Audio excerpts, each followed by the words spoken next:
औसत आमदनी थी।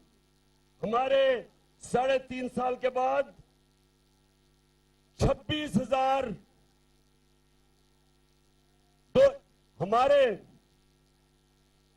हमारे फिर से मैं बताता हूं, हम जब आए थे 16,180 औसत आमदनी थी, यानी अमीर गरीब के मिला के जो औसत आमदनी है वो 16,180 थी। हमारे 3.5 साल के बाद 26,300 औसत आमदनी हुई, 62% ऊपर गई, 62% ऊपर गई। कौम की दौलत की बढ़ाने की कोशिश की और उधर से फिर टैक्स ज्यादा इकट्ठे किए और उससे कोशिश की कि अवाम के ऊपर बोझ कम हो। हेल्थ कार्ड लेके आए कि हर खानदान के पास 10 लाख रुपए की हेल्थ इंश्योरेंस हो, किसी भी अस्पताल में अपना इलाज करवा सके। एहसास के प्रोग्राम लेके आए, कामयाब पाकिस्तान के गरीबों को सूद के बगैर कर्जे दिए जाएं, बिजनेस के लिए, किसानों के लिए। सारी कोशिश की कि मुल्क में अपने लोगों के, अवाम के ऊपर बोझ कम किया जाए, नीचे से तबके को ऊपर उठाया जाए।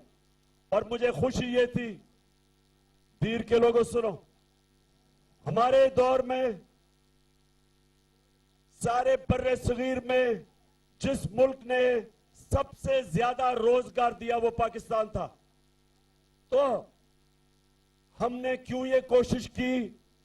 क्योंकि हमारे ना इमरान खान के पैसे बाहर पड़े हैं, ना इसकी दौलत बाहर है, ना इसकी बिजनेस बाहर है, ना इसके कारखाने बाहर हैं। इमरान खान का जीना मरना पाकिस्तान में है। लेकिन इंपोर्टेड हुकूमत के सरबराह आसिफ जरदारी और शहबाज शरीफ और नवाज शरीफ, इन सारों के दौलत मुल्क से बाहर पड़ी है, इनके पैसे चोरी के मुल्क से बाहर पड़े हैं।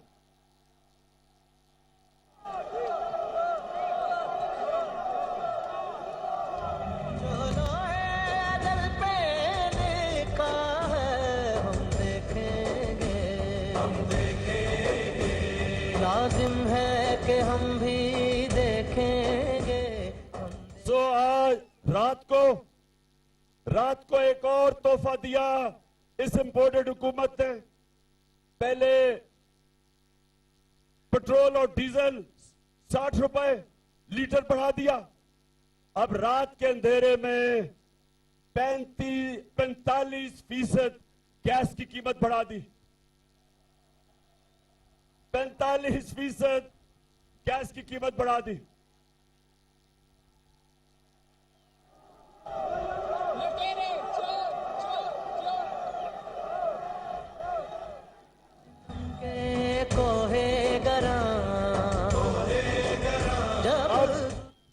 अब दीर के लोगों, जरा आराम से और सामने खड़े हो मेरी बात सुनना, शोर नहीं करना, क्योंकि मैंने नौजवानों को जब मौका पता नहीं अगला आपके सामने कब आता है बात करने का, मैं चाहता हूं कि आप आज समझ जाएं कि पाकिस्तान से क्या साजिश हुई है। एक गवर्नमेंट जो अच्छी भली चल रही थी, जो हर तरह रिकॉर्ड एक्सपोर्ट, आमदनी ऊपर तब जाती है जब आपकी एक्सपोर्ट्स बढ़ती हैं। रिकॉर्ड एक्सपोर्ट्स थी हमारी। मई के महीने में, पिछले महीने जब से इंपोर्टेड आई है, 10% हमारी एक्सपोर्ट्स नीचे गई हैं। हमारा टैक्स कलेक्शन रिकॉर्ड, हमारी 5 फसलों में 2 साल रिकॉर्ड हमारी फसलें बढ़ी, प्रोडक्शन हुई। हमारी आईटी जो टेक्नोलॉजी, जो हमारा मुस्तकबिल है, उसमें हमने 75% इंक्रीज की, वो बढ़ी। तो मैं अब आपके सामने पूछता हूं कि ये गवर्नमेंट गिराई क्यों? जब ये नून लीग और पीपल्स पार्टी की गवर्नमेंट्स गिरती थी, करप्शन पे गिरती थी, करप्शन पे निकाली जाती थी। ये गवर्नमेंट को इन्होंने कहा कि हमने महंगाई के ऊपर गिराई है। ये बिलावल भुट्टो मार्च, उसने कोई मार्च की इस्लामाबाद महंगाई मार्च, तो वो महंगाई और ये 30 दिन में जो महंगाई हुई है, जो हमारे 3.5 साल में सारी कौम के सामने, ये महंगाई की वजह से गवर्नमेंट नहीं गिराई गई, ये गवर्नमेंट साजिश के तहत गिराई गई ताकि ये अमेरिका के पुतलों को ऊपर बैठाया जाए। जो हिंदुस्तान से शरीफ खानदान के ताल्लुकात हैं, ये उनके लोग यहां लाए जाए, जो कि इस्राइल में पहली दफा पाकिस्तान के लोग भेजे हैं, जिसमें एक सरकारी इदारे में काम करता है वो भी गया है। ये सारी कोशिश ये है कि जो एजेंडा हिंदुस्तान, इस्राइल और अमेरिका का है वो पाकिस्तान पे नाफिज किया जाए और पाकिस्तान को एक गुलाम बनाया जाए। इसलिए नौजवानों, मैं आप सबके पास आया हूं, आपने सबने मेरे साथ चलना है। हमने किसी सूरत ये गुलामी तस्लीम नहीं करनी।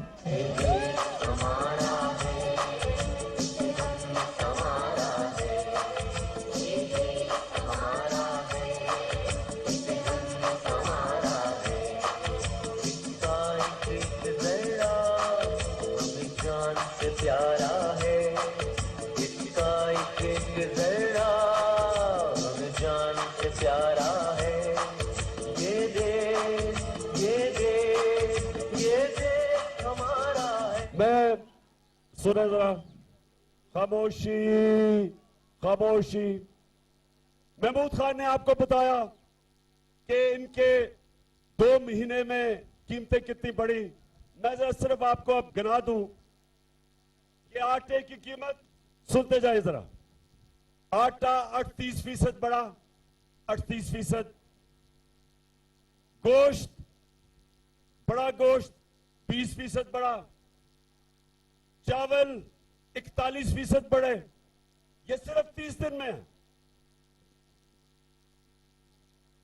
चिकन, मुर्गी, जो कि वो हमजा शरीफ की मुर्गी का कारोबार है, वो 62% मुर्गी का कीमत बढ़ी, जिसको हमजा मुर्गी कहते हैं।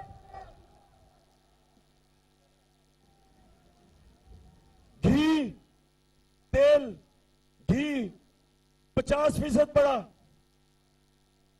दालें, मसरूर की और दूसरी 21 और 22% बढ़ी। ये आम आदमी खाता है, ये आम आदमी के ऊपर बोझ पड़ रहा है। प्याज 30% कीमत बढ़ी और अंडे, ये भी उसको फायदा हो रहा है हमजा शरीफ को, वो 24% बढ़े। तो मैं ये अच्छा सर, अच्छा अभी शहबाज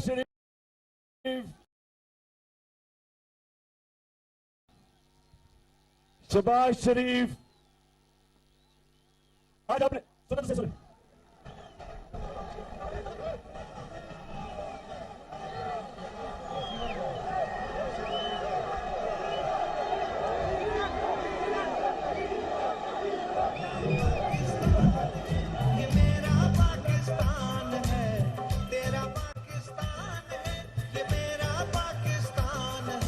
देखिए, पहले मैं शहबाज शरीफ की बात कर लूं।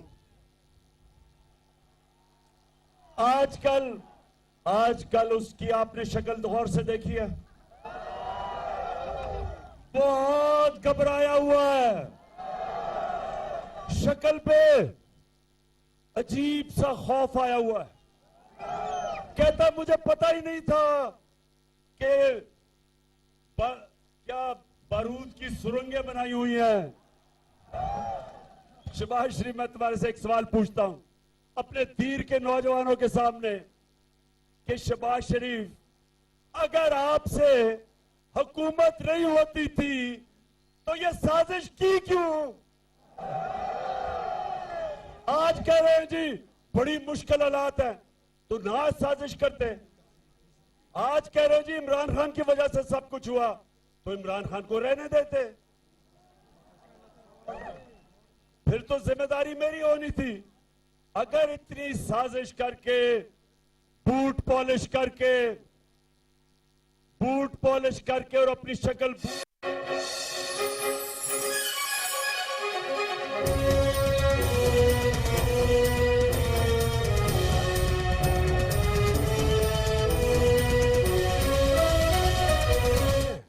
जो मुल्क की माशियत के ऊपर बात करते हैं, ब्लूमबर्ग, मूडीज, जिसने पाकिस्तान की क्रेडिट रेटिंग माइनस कर दी है, आज वो इदारे कह रहे हैं कि पाकिस्तान की माइशत एक नीचे जा रही है तेजी से। आज वो बाहर के इदारे कह रहे हैं महंगाई के अलावा हमारा रुपया गिर रहा है, 200 रुपए पे डॉलर पहुंच गया है। हमारा जो फॉरेन एक्सचेंज रिजर्व्स जिसकी वजह से रुपए को रखते हैं वो नीचे गिर गए।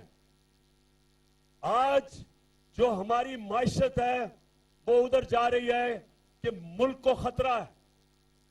हमने जो नेशनल सिक्योरिटी पॉलिसी बनाई थी पहली दफा पाकिस्तान में, उसने कहा उसके मुताबिक सारों से जब हमने बात करके बनाई थी तो उस पॉलिसी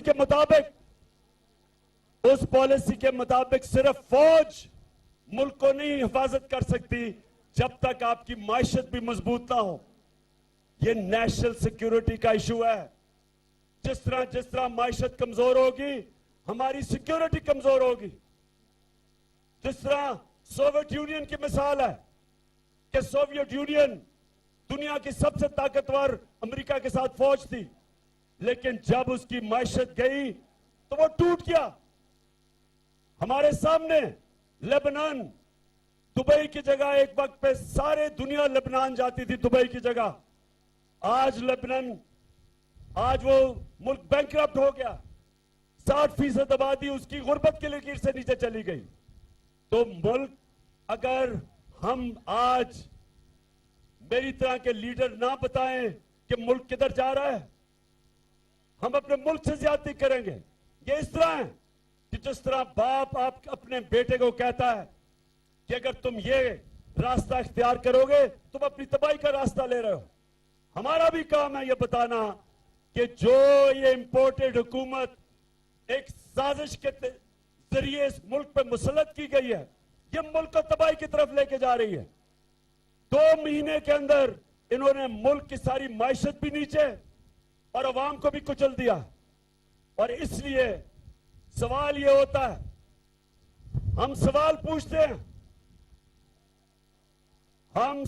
पूछते हैं अपने न्यूट्रल से कि आपका काम सिर्फ जब आपका काम मुल्क की दफा करना है, और जब पता चला कि ये मरासला आया, अमरीकनों ने ये डोनाल्ड लू ने हमारे एम्बेसडर को खत लिखा और मीटिंग में नहीं, खत नहीं लिखा, मीटिंग में कहा कि इमरान खान को निकालो नहीं तो मुल्क को मुश्किलों का सामना करना पड़ेगा। और अगर तुमने इसको अदम एतमाद में निकाल दिया तो हम तुम्हें माफ कर देंगे। ये जब नेशनल सिक्योरिटी काउंसिल के अंदर रखा गया तो सारे हमारी क्यादत थी वहां, फॉरेन ऑफिस, अस्करी क्यादत, पॉलिटिकल क्यादत, सब बैठे थे। तो जब नेशनल सिक्योरिटी काउंसिल ने यह कह दिया कि मुदाखलत हुई है, बैरूनी मुदाखलत हुई है और अमेरिका की मजम्मत की गई, डिमार्श किया गया, तो फिर क्या हमारी जिनका काम है मुल्क की दिफा करना, क्या उनका काम नहीं था कि इस मुदाखलत के खिलाफ पूरी कोशिश करते, रोकते, बजाय न्यूट्रल रहने के? क्योंकि आज नुकसान तो पाकिस्तान को हो रहा है। आज हमारा मुल्क मुश्किल में है। ये साजिश के तहत जो हुकूमत आई है इसने हमारे मुल्क का मुस्तकबिल अंधेरे में कर दिया। और इसलिए एक ही रास्ता है इससे निकलने का, और वो है साफ और शफाफ इलेक्शन। कोई दूसरा रास्ता नहीं है। तीर, आप तैयार हो? इलेक्शन के लिए तैयार हो? सारा पाकिस्तान इलेक्शन के लिए तैयार है। सारा पाकिस्तान चाहता है कि ये जो बाहर से इंपोर्टेड हुकूमत जो हमारे ऊपर मुसल्लत की है, इससे सिर्फ एक तरीके से पाकिस्तान को निजात हासिल मिल सकती है कि पाकिस्तान के लोगों को फैसला करने दो कि वो किस किस्म की गवर्नमेंट चाहते हैं। ये पाकिस्तान अवाम फैसला करे, ये वॉशिंगटन या इसराइल में या हिंदुस्तान ये हमारा फैसला ना करे मुस्तकबिल का। हाथ खड़ा करके बताएं आप इसके साथ हैं।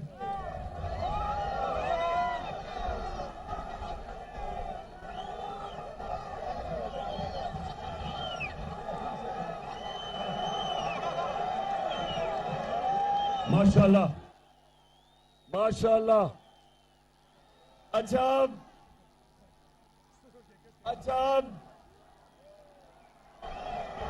जी, सारी कौम की ये आवाज है। सारा मुल्क ये चाहता है कि इस मुल्क में अवाम की राय से हुकूमत बनाई जाए, कोई भी बाहर से हमारे ऊपर हुकूमत मुसल्लत ना की जाए।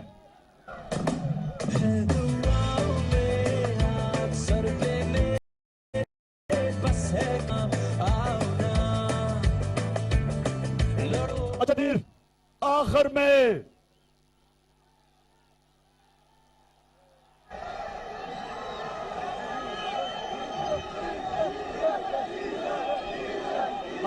सुने, मेरी दीर के नौजवानों, मेरी कोशिश है कि मैं अपने नौजवानों की तरबियत भी करता जाऊं। दुनिया की तारीख सुने जरा, दुनिया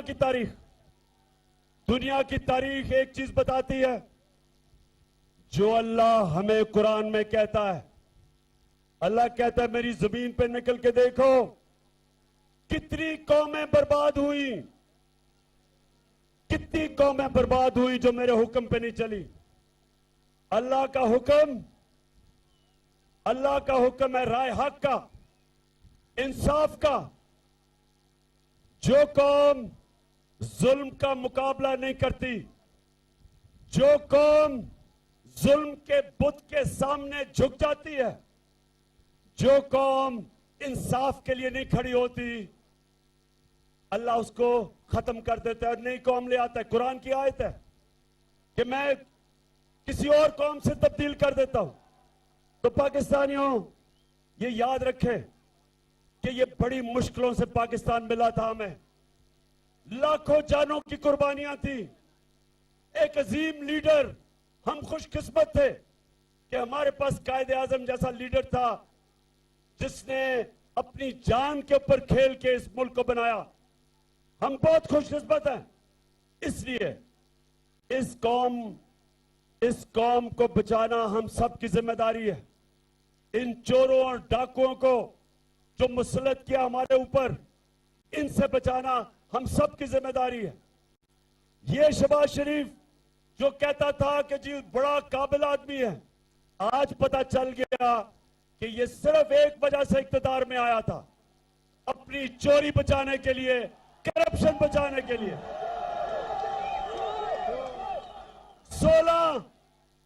16 अरब रुपए के नैब में केस थे एफआईए में, और 8 अरब रुपए इसके और इसके बच्चों के नैब में केस थे। 24 अरब रुपए के करप्शन के केस थे। केस पूरे हो चुके थे, इसको सजा मिलनी थी। इसको जब ये प्राइम मिनिस्टर का हल्फ लिया, उस दिन इसको और इसके बेटे को जो पंजाब का चीफ मिनिस्टर है, दोनों को एफआईए के केस में सजा होनी थी। इन्होंने इनकी पूरी कोशिश इख्तिदार में आने की वजह यह थी कि अपने करप्शन के केसेस से ये बचे। अब एफआईए के ऊपर बैठ गए और एफआईए के ऊपर इन्होंने तब्दीलियां की हैं, अपने ऑफिसर लेके आए हैं।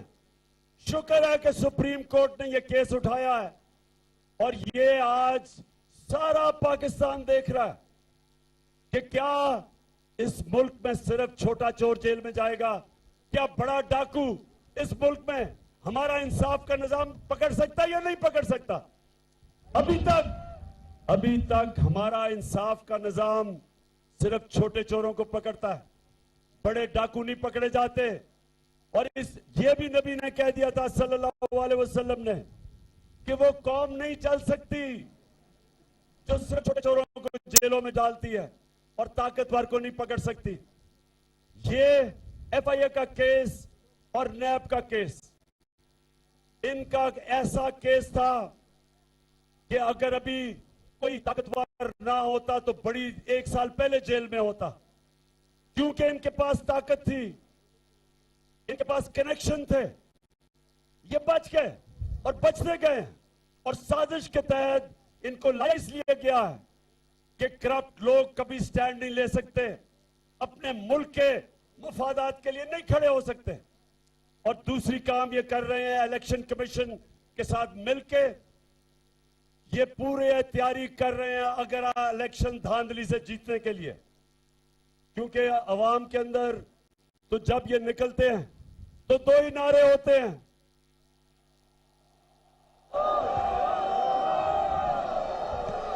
चोर और दूसरा नारा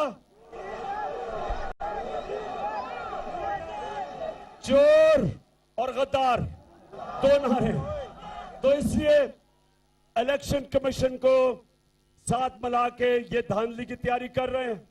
और तीसरी चीज, ये पूरा जुल्म, इन्होंने कभी भी हमने ऐसा जुल्म नहीं देखा जो हमने 25 और 26 की रात के बीच में जो इन्होंने हमारे मुल्क में पुलिस को जिस बेदर्दी से इस्तेमाल किया। वहां औरतें थे, बच्चे थे, जिस तरह टेयर गैसिंग की, लोगों के घरों में रात को पुलिस से जा जाके जिस तरह औरतें और बच्चों, जिस तरह औरतें बच्चे थे उनकी भी फिक्र, चादर और चार दीवारी की, जिस तरह इन्होंने जिस तरह जुल्म किया, सारे पाकिस्तान ने देखा। अब ये कर क्या रहे हैं? पाकिस्तान में दहशत फैला रहे हैं, दहशत फैला के लोगों को डरा रहे हैं, खौफजदा कर रहे हैं कि लोग इनके सामने निकले ना। तो मेरे पाकिस्तानियों, मैं वो हमेशा कल भी बताई, आज भी कहता हूं कि कूफा के लोग जब हजरत इमाम हुसैन निकले तो कूफा के लोगों को पता था कि हजरत इमाम हुसैन राय हक पे हैं, सच्चे आदमी हैं, सबको पता था। लेकिन यजीद से डर के उन्होंने उनकी मदद नहीं की। यजीद के खौफ से, यजीद के जुल्म से डर के उन्होंने हजरत इमाम हुसैन की मदद नहीं की। हमेशा कूफा के लोग पछताए, उसके बाद लोगों को, दुनिया ने उनको बुरा भला कहा, उन्होंने अपने आप को बुरा भला कहा कि हमने क्यों नहीं हजरत इमाम हुसैन की मदद की। हर दौर में तीर के लोगों, हर दौर में यजीद होते हैं। ये हैं इस दौर के यजीद।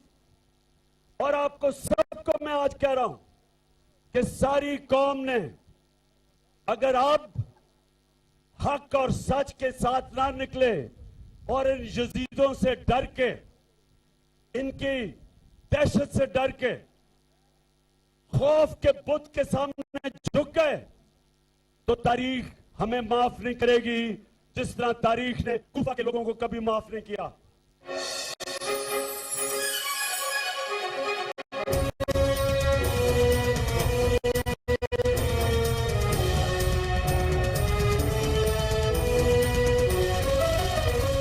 लासानी का डायमैक्सो गैस, बदहजमी और निजाम हजम की इस्लाह के लिए ऑरेंज डेज के साथ लासानी का डायमैक्सो। तमाम दवाएं बच्चों पर दूर रखें। खुराक लेवल पर दी गई हिदायत के मुताबिक इस्तेमाल करें। तबीयत ज्यादा खराब हो तो डॉक्टर से रुजू करें। निम्रा, काफी टाइम हो गया, घर चले? लेकिन पैसे तो सारे हमने शॉपिंग पर खाने पे लगा दिए और पी कार भी चल रहा है। P cars? नो वरीज, माई लिफ्ट है ना। माई लिफ्ट, आसानियों का सफर।